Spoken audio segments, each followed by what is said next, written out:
Hello साथीभाइ सबैलाई good morning छ। म तपाईँहरूको भाइ मिलन राई। अनि आज म तपाईँलाई एउटा दबाई देखाउन जाँदैछु। यो दबाई चाहिँ तपाईँहरूले सिकिराख्नुहोस् है। यो छ यो दबाई, हेर्नुहोस् तपाईँहरूले, यो दबाई हो।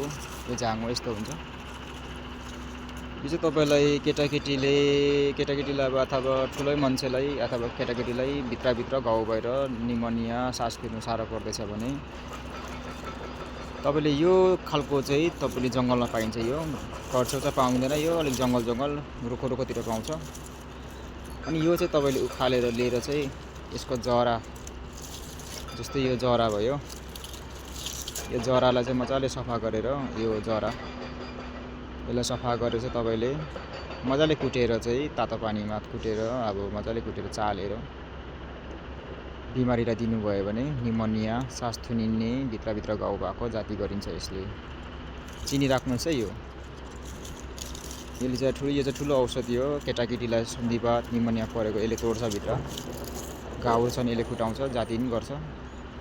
अनि यो दबाई चाहिँ तपाईँले सिकिराख्नुहोस्। अब अर्को भिडियोमा अरू दबाई देखाउनेछु। यो दबाई चाहिँ हेरिराख्नुहोस्, कुनै दिन आपत पऱ्यो भने काम लाग्नेछ तपाईँहरूलाई। हुन्छ साथीभाइ।